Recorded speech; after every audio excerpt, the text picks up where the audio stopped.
Shiba Kalonji finally atulaze taata w'omwana omutuufu akatambi weekali mu maaso awo eyayita Kabaka Pressure 24/7 kyakoze principal bannange kw'otadde n'omulangira omutima omubi nabyo weebiri mu maaso awo Zenga Asidi kyakoze omwana wa Phoebe bannange kino kyo kikambwe nnyo nnyini ddala. Honorable Ruzi Abraham ono ye asensebudde abantu b'Emityana mugamba mutya mwasibye mutya badde yaleka nsubire nti muli bulungi ba mikwano ng'enkola yaffe mbasaba video no mujimpe like era nensaba gwe wenna atannaba kusubscribinga wano ku Suvie News Extra nti mukwano subscribinga era onyigene mu notification bell nimesibwanga byonna byemba nteekayo wano ku Suvie News Extra nyinga okusabirako mu mwenna abaradde abakosefu nti nsaba ekisa kya Mukama ate kibatuukeko ba mikwano BF Suma Herbal Research Clinic bano nga bajjanjaba endwadde zonna bwe z'omanyi so bakubireko ku namba yaabwe y'essimu eryawo bagenda kubanga ate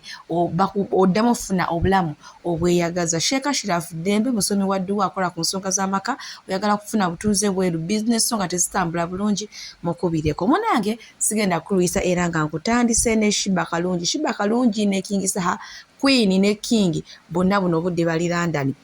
Naye munange akatambi kano okuva yetu akafunye olunaku lw'ejjo kwegamba kasaturatinze ennyo era nga buli omu ayogera bibye okusinziira ku kyalaba ku katambi kano naye nga nyongera obbajjukiza baddiyale omusaayi gwo guba musaayi tegwebuliza kujjukira Shiba Kalonji we yali ng'alina olubuto era twaleta ebifaananyi by'omwami ono Jeff tugamba nti munange agali mu nkubo galaga nti ono ye taata w'omwana biki munange ne bisiriikirira naye olunaku olw'ejjo kino tekyalimu kubuusabuusa twakitegedde nti omwami Jeff era nga mutegesi w'ebivvulu ebweru era nga yatutte Shiba Kalonji mukyala we ne King Saha abagenda okupafominga olunaku olwaleero e London era ng'emiryango gigenda kuggulwawo essaawa 12 ez'ekawungeezi then y'abayimbi batandike okuyimba ku ssaawa 2 era ez'ekawungeezi naye munnange omusaayi guba musaayi Amiri olwagudde mu mikono gya kitaawe weppa omwana teyeesseemu akabonero akalaga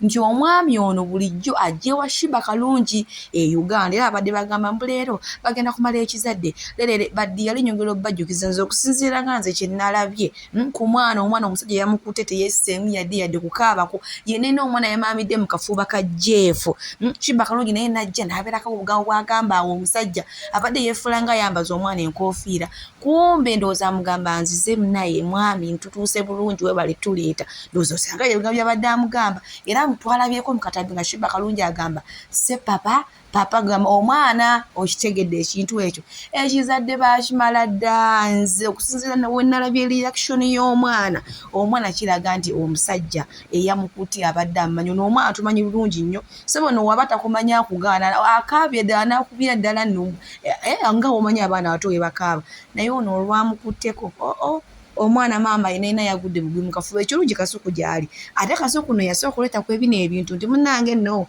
mwe muli mu kwetawanya mbu Shiba Kalonji bawe biki nagamba nno munnange omusajja oyo gumulaba eyalabikira mu katambi nga Shiba Kalonji ali lubuto munnange no ye taata w'omwana netubuusabuusa naye ekyo kino tewakyali kuwakana tewakyali kola kikubanga amazima gali nti neemuzibe atalaba asobola okuwunyiriza n'akiraba nenga olaba nti abadde yeefulanga atereeza enkoofiira y'omwana kumbe ye ayina wali sayini gye yakoze ku musajja ng'amukoonako wano ku bulago mulaba kuba temwakitegedde bulungi ndowooza Adamu ga taata munnange we bali kutulabirira nange ekyamazima kyo wanzaalamu ekyana ekinyirira ninga ekyamazima ye omwana wa Shiba Kalonji ne Jeff abyedala omwana anyirira si mwana gwoyisaayisaamu amaaso apaana nene taata naye alabika bulungi musajja abadde ayambadde bulungi ate bonna beeru taata mweru omwana mweru maama mweru kwegamba awo wetuli baddiyale munange wetweyongerayo ewa Phoebe munange olunaku olw'ejjo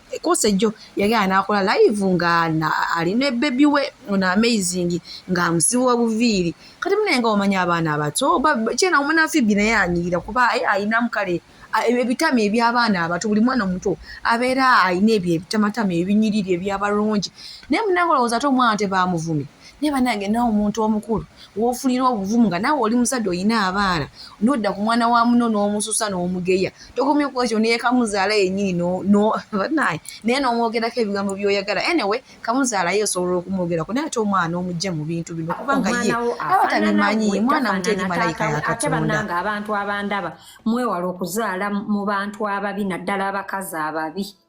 Omwana agenda n'afaanana nnyina n'oti ensi. Kati akasajja ka Phoebe kasajja kalungi. Musajja mulungi. He's a handsome man. Yagenda n'azaala omwana mu maama we. Era omwana n'afaanana maama we. Okuva ku muto paka nze mbabuulira I don't want to ngawe mbagambye I don't want to body shame. Era ababusalamu omanyi wano mumanyi okusalamu obuntu. Waliwo ettako eryasazeemu akakiripu kange naawe haamu n'ateekako ekifaananyi kya Anne Kansiime. Oh, I wanted to address that. Actually, nobody in the comment section. I was very pissed off. Yes. Yes.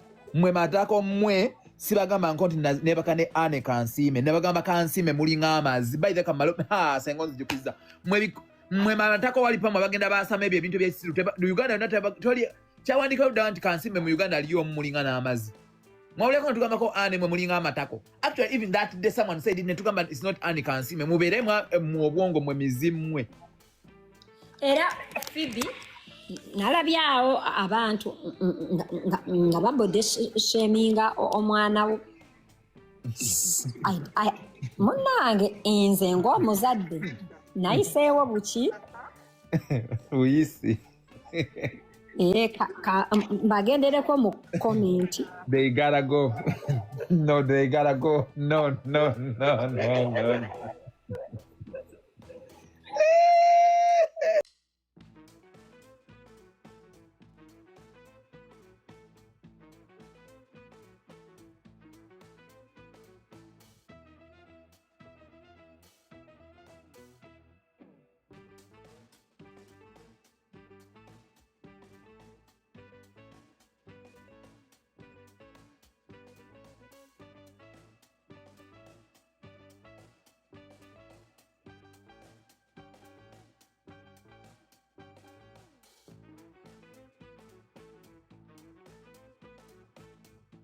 Awo nno we tutuuse bantu bange naye neebuuza omuntu ddala ng'oli muzadde gy'ofunira obuvumu obudda ku mwana wa munno n'omusesebbula oyo abaana abato babeera bamalayika omwana batalina kyamanyi naye abantu bo baalemera ddala okwewummuzaako. Munnange bwe nkuzaako eno ewa principal eyeeyita kabaka pressure 24/7 era emabegakawo baamusiba nga bamuvunaana okwogera ebigambo ebibi. Bannange mulina mu maaso wano nga kyakoze principal kyatamulangidde nga kwotadde n'omutima omubi n'ebyala bingi mbwe era principal lererere akatambi soko kalabe maaso wano nze ate wamma nsobole okwogerayo bannange. Wanangira parliament ajja kugamba ebisiyaga bye biremesezza enguudo, ebisiyaga bye biremesezza amasomero, ebisiyaga bye biremesezza eddagala mu ddwaliro. Wallahi Bobi Wine watu ajja kukola ajja kuleka okulwanisa obuli bw'enguzi asimba essira ku bisiyaga. Mulabe nze mbabulya because I know how he thinks. Mmanyi bw'alowooza ekyamugobye UK oluluyimba lwe yadiritinga ku YouTube oluyimba lulisinga mwaluwulirako mwantegedde nti Bobi Wine alina omutima omubi yayimba ku banne nga abayimbisaako obukyayi nengamba laba lwakola oluyimba yaludiritinga mwandiwulidde Bobi Wine kye yayimba ku bantu bambi abasangibwanga tebaagala ffe kye twagala. Nimwe temulina magezi gasobola kuddawo ne galowooza nti omuntu asobola okukira ku makya n'alya buli ebisiyaga. Mwe temulanga kiri kintu kibeera kimulimu. Mwe nga aba bulijjo temubirya. Mulekera okulamula abantu ebintu ebimu mubirekere Katonda. Olwa ne Sitaani teyalya bisiyaga. Sitaani tewali mu Bayibuli bagamba nti yalya ebisiyaga. Ekyo ebisiyaga Katonda yakimanyi gye yakijja. Simanyi na lwaki yakiteeka mu bwongo bw'abantu. Because wabanga yatutonda lwaki yateekamu endowooza nti bw'atyo kabaka 24/7 munange bw'avuddeyo ate n'ayambalira principal kyatamulangidde omutima omubi simanyi mbu era newaana wangula wa pulezidenti agenda kwogera ku bisiyaga byokka bannange abantu balina obusungu ku bannaabwe bo bawiina ddala PF Suma Herbal Research Clinic bajjanjabisa ddagala lya busonde era nga bajjanjaba endwadde zonna. Gwe n'omwami ali eyo ng'oyagala okwongeza mu sayizi oba nga tolina maanyi ga kisajja, bakubireko bagenda kubangeza ensonga bazikolerako ddala. Oli mwana muto, oli muntu mukulu, oli musajja, oli mukazi, olina ekizibu ky'okufuka nga buli w'ofuka ofuka omusulo ogulimu olusaayisaayi oba ng'ofuka tomala. Bano gye babeera beebakidde oba gye batambulira engendo empanvu emisana nga gwe n'ebyokutambula wabivaako olw'ekizibu ekyo eky'okufukaafuka oba ofuka omusulo nga guli mu peyini, munnange nakyo ekyo ekirwadde bakikolerako ddala. Bakubireko togenda kuddamu kwejjusa era nga gwe ayagala okukendeeza omubiri, oyagala kugejja, oyagala kusala lubuto, oyagala kugejjesa kabino, oyagala kugejjesa kugulu, oyagala kukola liiso, kiki oyagala okukola nabyo babikolerako ddala. Bakubireko ku nnamba zaabwe ez'essimu eziyawo wamma, togenda kuddamu kwejjusa, ekyo kyo nkikusuubiza. Ate nga bakola ne delivery mu nsi yonna gy'oba oli. Munnange twolekeddeko mu nsonga z'obufumbo. Maaso awo waliwo akatambi nga omwami abadde agezaako okuvunaana mukyala we, agamba nti omukyala ono amusobedde ekyamazima okuva we yamuwasa. Kyempulidde tamuyinaamu mwana, naye omukazi olutabukamu olufuna mu butakanya amaka gonna bayombamu. Era newe muba muyombi n'omwami tekitegeeza nti ogenda genda oyase TV, osale emifaliso, oyonoone ekitanda. Kati yoona omukyala gw'olaba oyo, bo buli we bayomba ne bbaawe ebyo ebintu byakola, asala mifaliso. Omusajja agamba newaagula emmere oba enkuta y'ettooke omukazi tagifumba, yesiire kwini ndowooza be bano baba babeera abanoonya zifiuta ku Snapchat. Mukazi mulekera wagenda mukazi mulekera wagenda ejjozi. Mukazi atambula nviire n'akola ki n'akigaana. Kuva lwakigaanye kati kole kikatwalike. Muleke omukazi muleke ebintu byange byasaze byenjagala. Bulina musonyiwa leka kisijja musonyiwa. Tusala omugamba nebiri bye yasala mbyagala. Lwansonga yabisala nemuwawaabira. Mu kumuwawaabira nasanga ddusa akoze eki agenze. Nze nenzikakana nemuleka. Omanyi okusala omufaliso mukaga ku mukaga n'agusalako n'agusalaasala. N'akwata amalifa gange amapuleti n'agakubakuba gonna. N'akwata amasuwaani ebikopo byonna n'abikubaakuba. N'akwata bedikapa n'agisala mu bwati. N'akwata bulangeti buli kimu n'agisalaasala. Ezo sente mmeka ze yanyonoonera essaawa eyo. Kali waki waddamu n'akola ekintu ekyo n'anoona ebintu byange wesimukuba n'ebituusa ku koyi.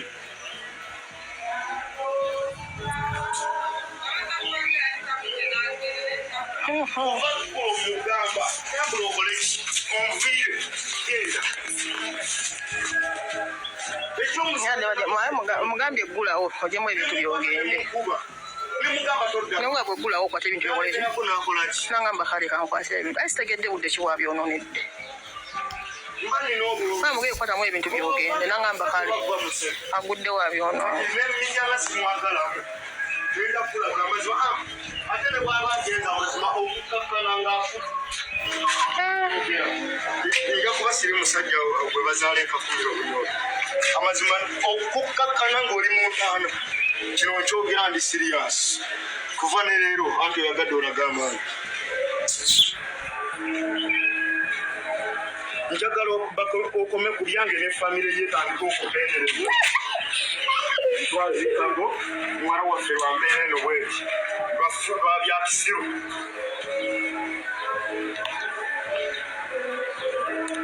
Obulungi tebabulya era n'owasa ono omukazi oba wasinga musege ngwa mazi nange mumintiriza okutuuka bwentuse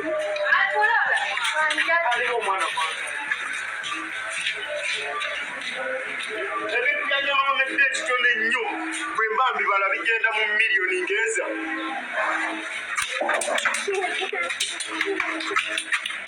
Sitoka agamba mukolere bizinesi era tunyiga agimalewo mba nkola yaki abeera awo tolina kiddako tolina kyosobola kuzzaako obeera mu kuzikyakalamu bakazi.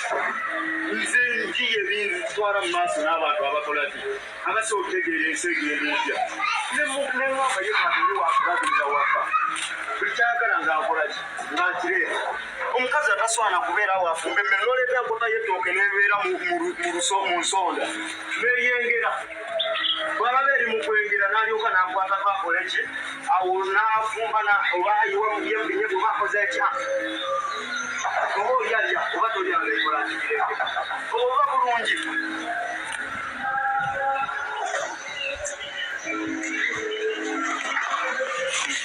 ekyamazima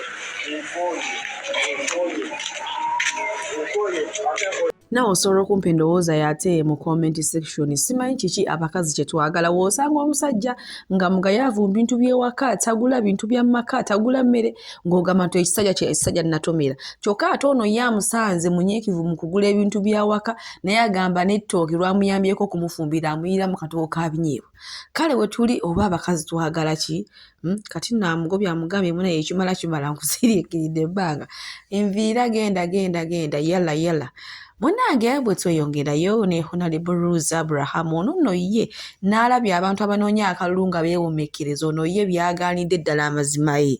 Era abamu batuse n'okugamba maama ono omusajja nga yasiiwuuka empisa ddala singa ayitamu tuba tunaamusobola. Kati mwina nga yeekokkola abantu b'emityana baamuliira emigaati gye mazima ne bamugulisa piki ye. Waliwo sheeka gwayogeddewo ku muzikiti mbu yamulimbalimbawo n'amugulira ne piki. Bingi ngenda kubanga mbatuusa akatambi maaso awo era nzisigenda kubanga nsukkawo wano baddiyale omukama abankuumire abampiire kyonna kye musinga okwagala gwena ayagala Suvidus extra awo wennyini tumirawo ku balonzi b'ab'emityana. Abalonzi b'emityana nabakyawa muli babi mufenga muleekaana mufenga muwunyekko muli babi mwali emigaati gyange ya musabiriza. Abalonzi b'emityana saagala kubalabako ne ku live kuno temusaana kubeerako muli babi nnyo. Abakazi b'omubitale bivubuka obuvubuka obukanika obugaali n'obwa booda muunya oyiro mu bigere muli babi nnyo nabakyawa. Bakulya emigaati gyenkana kiwona lebbo emigaati gyali tubuulira obungi bw'emigaati. Obusajja obwo n'abakazi abo n'ebivubuka baŋŋambe enjala ebaluma nsuku zaagwamu bamulekwa bannamwandu tebalina kye balya ne baŋŋamba baludde okulya emigaati nengenda nga ku kidda wali mmeroole ne zitikka ne bulayininga n'enfuna zira emirundi 25 muli babi nnyo. Newe nalondera wennyini mufenga buleekaana newe nalondera wennyini akalulu kange nanyeenya mu kisero nga tekaliimu bulogo bubi nnyo obusajja obwo. Era mityana esaana kusalibwako esuulibwa ekkongo muli babi n'enkuba esaana ereme kutonnya muli bubi nnyo buli kirungi kibanyiiza. Emmotoka etungi ebaluma okulya obulungi kibaluma muwaayiriza muli babi nnyo ab'emityana saana kuboogera. Idea y'emigaati wagijjawa mwami Luzi? Bamusaba emigaati. Wagijja katunyonyoleyo emigaati wagijjawa ani akwa idea y'emigaati? Waliwo eyantomeza yaŋŋamba mbu onalebo zaake busajja obwo yabuwa emigaati ne bumuwagira ninga naye kanjigule. Era kagamba nga bateekemu eŋŋana enfu bakumanya bayitaddemu eŋŋana enfu ne bulya kawukuuni bubi bwali emigaati gyange ate ne bulondawo nalebo zaake namba oba 2 not even number 7 muli bubi nnyo obusajja obwo. Sajanyiga Binyonyo kisagaana kubuulira era ab'Ekampala emityana ewasasayizayo ssente meka w'okola estimate. Bibalo byange biraga obuwumbi obusukka mu 2.5 bwagenda ku bukafiiri obwo. N'ofunayo bululu bumeka? Obuwumbi 2 n'ofunayo bululu bumeka? Nafuna obululu tebwawera wadde 1000 mu mityana yonna. Kati kankubuulire muganda wange n'abasiraamu beeyo bankwe. Abasiraamu ndi musiraamu bagambe wendi bampita ne banga tufuna omusiraamu waffe twina wano ku muzikiti omukulu omwaziini waawo talina pikipiki atambuza bigere nkyakya zimujjudde akeerewa kitundu ki muzikiti Uganda Central Mosque awo baimaamu zonna takibira Allahu Akbar wallahi nga balimba nengula piki kapyata n'omutto gwayo n'amafuta n'ekigundi kino bakiyita batya ogugato bambala ku mutwe baguyita batya ogwo bagiyita ejjubba gye bambala ku mutwe nga bavuga piki ereme abantu no babawadde ebirabo abantu bali mu bbawo ebirabo mwabiriza obusungu bwano buvira ddala ku mutima abantu b'emitiya naabo ekintu kirungi piki imaamu wamugulira piki omwaziini waawo ne district card ononsonyiwa okwogera ndi very very serious ku nsonga eno ne district card mukwano gwange nali manyi mukwano gwange nakuŋŋaanyiza bayimaamu bonna ne tuli emiceera Allahu Akbar Allahu Akbar bwe ngaavangawo nga bankongoola bati yarabba nese tutabukidde awo wennyini waliwo station wuliriza mwana liri pazo ne Bruno n'ensi yonna okutwaliza awamu waliwo polling station ng'erimu ekitone nnyo abantu nga 1,500 nafuna 2 piki abagikuddiza bagiriko bagivuga esomba amatooke amata era ngikolimira abalungi abatuwuliriza era abatulaba olunaku olwaleero tukyaddeko ewa Sheikh Ashraf Dembe sebo sanyusa okubalaba amannya agange yezeseeka Ashraf Dembe akola ku bizibu by'enjawulo omuntu singa aba alina ebirwadde musomereddwa tunywa amazzi ga lukuya nga bw'obadde ogalaba tugenda abantu ku kyoto ne twokya emizimu emibi egibabaamu n'okulomba edduwa abantu singa abeera ng'ali wano atuuse sobola okumulombera edduwa ne waba atatuuse nga mpadde amannya ge naye ng'ali wala neetaase enamba yange yeeno eri 0707363711 nammwe bannyinaffe abali ebweru oyagala okuba nti oyagala okulombera ku dduwa ng'olina ebizibu viza zibuze amaka gakolongotana sente zikola zimpita mu ngalo ojja kumpeereza ekifaananyi kyo n'amannya go ebyo byokka bijja kummala nja kukulombera edduwa ojja kutereera olunaku olusembayo mu mwezi mba n'edduwa eyawamu ffenna n'abalwadde bange abakadde n'abapya salaamu alaikum warahmatullahi wabarakatu